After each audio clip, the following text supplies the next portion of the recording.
नमस्कार.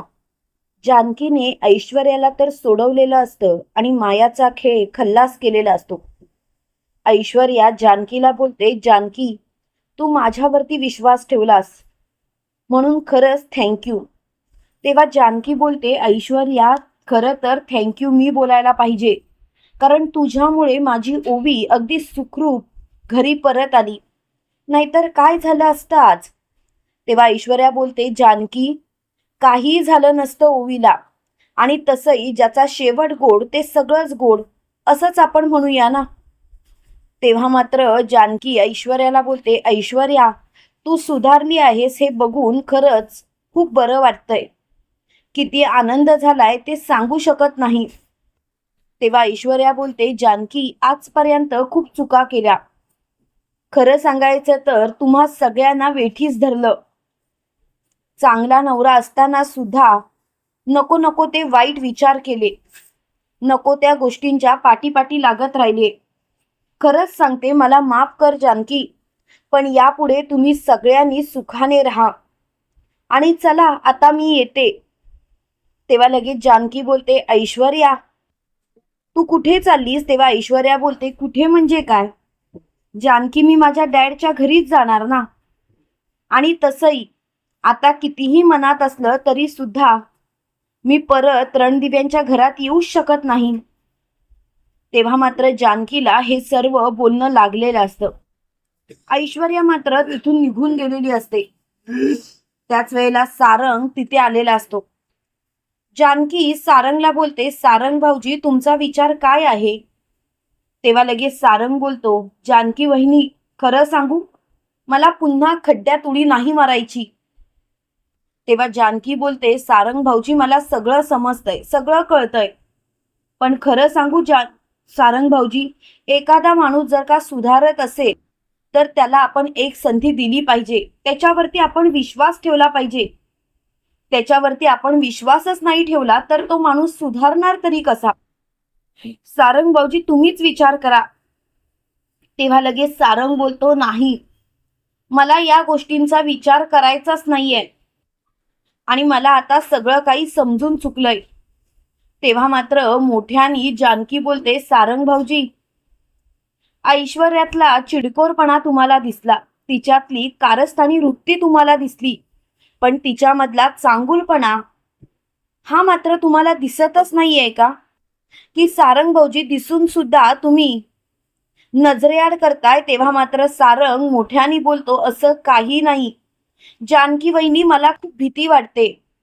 मला एवढी भीती वाटते की मी सांगू शकत नाही. तेव्हा लगेच जानकी बोलते, सारंग भाऊजी, तुमच्या मनातील भीती मला समजते. ऐश्वर्या वागले सुद्धा तशी, मी नाही म्हणतच नाही, पण सारंग भाऊजी, एकदा एकदा तिला संधी द्यावी अशी माझी इच्छा आहे. तेव्हा लगेच सारंग बोलतो, जानकी वहिनी, आणि संधी दिली आणि ऐश्वर्या तशाच वागल्या तर जानकी वहिनी, परत आपलं घर उद्ध्वस्त होईल. तेव्हा जानकी बोलते, नाही सारंग भाऊजी, आपलं घर उद्ध्वस्त होणार नाही, कारण ऐश्वर्यामध्ये आता जो बदल झालाय ना, तो बदलच मला सांगतोय की आता आपलं घर सुखाने नांदणार. सारंग भाऊजी, ऐश्वर्याने स्वतःच्या आयुष्याची सुरुवात आता चांगल्या पद्धतीने जगायला केलेली आहे. आता तुम्ही सुद्धा हात पुढे करून तिचा हात स्वतःच्या हातात धरावा अशी माझी इच्छा आहे. तेवढ्यात मात्र ऋषिकेश बोलतो, जानकी थांब, उगाच घाई करू नकोस. जानकी, तू बोलतेस ते मला सगळं पटतंय, पण जानकी, ऐश्वर्या आहे ती ऐश्वर्या. अगं सरड्यासारखे रंग बदलते, तुला माहिती आहे ना. आता सुद्धा तिचं कोणतं नाटक असेल तर, आणि ती जर का आपल्याला फसवत असेल तर. तेव्हा जानकी बोलते, नाही ऋषिकेश, ऐश्वर्याचं आता नाटक मला वाटतच नाही, कारण ऐश्वर्या काही चुकीचं वागते असं मला वाटत नाही. तर इकडे ऐश्वर्या घरी आलेली असते. त्यावेळेला सयाजीराव ऐश्वर्याला बोलतात, झालं समाधान.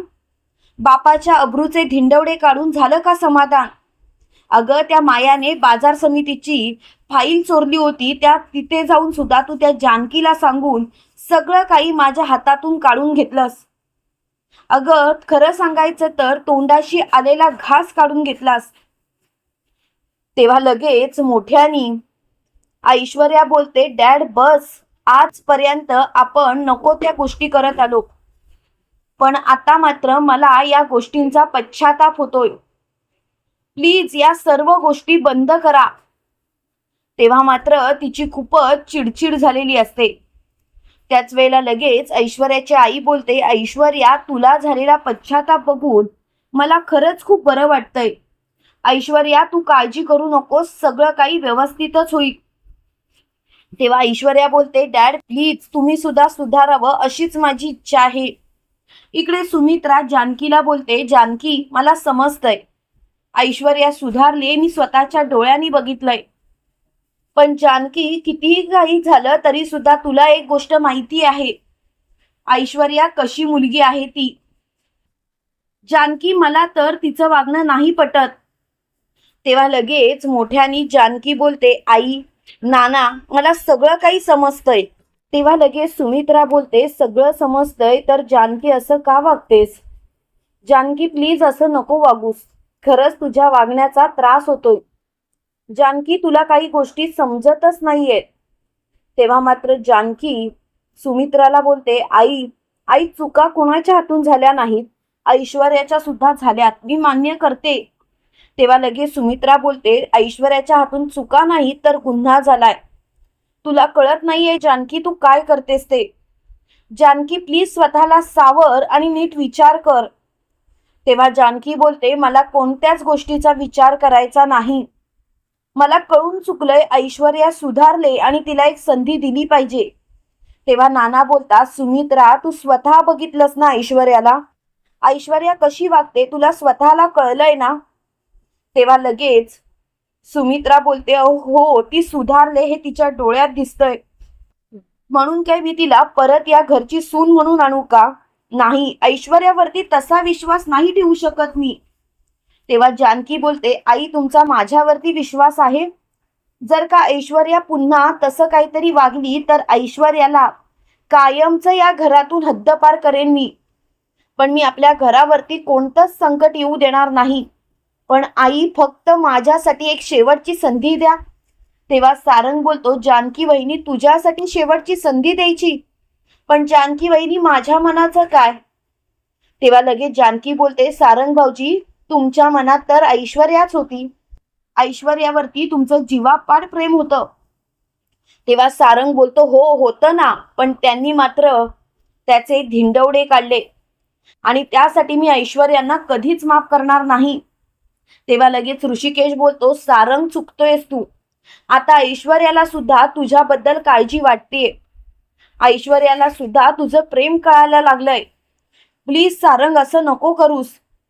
तेव्हा सारंग बोलतो, दादा रे, काय बोलतोयस तू? दादा, म्हणजे तुला सुद्धा असंच वाटतं की ऐश्वर्याला शेवटची संधी देऊ? तेव्हा लगेच ऋषिकेश बोलतो, हो, ऐश्वर्याला शेवटची संधी दे, जेणेकरून ऐश्वर्या परत त्या वळणावरती कधीच जाणार नाही. तेव्हा लगेच सारंग बोलतो, ठीक आहे जानकी वहिनी आणि ऋषिकेश दादा, तुम्ही बोलताय म्हणून मी तुमच्यावरती विश्वास ठेवतोय. तेव्हा सौमित्र बोलतो, जानकी वहिनी, नीट विचार कर. तेव्हा लगेच जानकी बोलते, नाही, ऐश्वर्या सुधारले, मला चांगलंच माहिती आहे. तेव्हा सौमित्र बोलतो, ठीक आहे, मग आपण जाऊया ऐश्वर्याला या घरात पुन्हा आणण्यासाठी.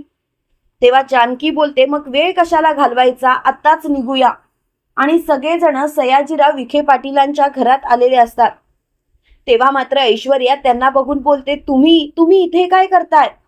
म्हणजे तुम्ही इथे आलात ते मला आवडलंच. तेव्हा सयाजीराव बोलतात, काय नाना, कशाला इथे आलाय? तेव्हा लगेच नाना बोलतात, कशाला म्हणजे काय, आमची सून आहे या घरात, तिलाच न्यायला परत आलोय. तेव्हा सयाजीराव चकित होतात आणि बोलतात, नाना, अरे काय बोलतोयस तू? माझ्या मुलीने एवढ्या चुका करून सुद्धा तू तिला तुझ्या घरची सून करायला तयार आहेस? तेव्हा लगेच नाना बोलतात, हो, तुझ्या मुलीने कितीही चुका केल्या असतील तरी सुद्धा तुझ्या मुलीने आता काहीतरी केलंय ना, ते खूप चांगलं आहे आणि ते कितीतरी पटीने माझ्यासाठी खूप महत्वाचं आहे.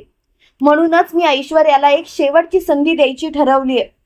ऐश्वर्या, तुझ्यावरती विश्वास ठेवतोय आणि पुन्हा एकदा रणदिव्यांच्या घरी तुझं स्वागत करतोय. तेव्हा मात्र ऐश्वर्याला खूपच आनंद झालेला असतो. त्यावेळेला जानकी बोलते, ऐश्वर्या, तुला चालेल ना सारंग भाऊजींसोबत संसार करायला? तेव्हा लगेच ऐश्वर्या बोलते, हो, मला रणदिव्यांच्या घरात कायमचं यायचं आहे. तेव्हा मात्र जानकी बोलते, चल मग, आपली आता रणदिव्यांच्या घरात जायची वेळ झाली. तेव्हा मात्र ऐश्वर्या बोलते, हो. तुम्हाला काय वाटतं मित्रांनो, खरोखर ऐश्वर्या रणदिव्यांच्या घरात सुखाने नांदेल का, की खरोखर पुन्हा एकदा रणदिव्यांना उद्ध्वस्त करण्यासाठी काही ना काहीतरी कारस्थान रचेल? कमेंट करून नक्की कळवा. आणि असेच मालिकेंचे नवनवीन अपडेट पाहण्यासाठी व्हिडिओला लाईक, चॅनलला सबस्क्राईब करायला विसरू नका. थँक्यू.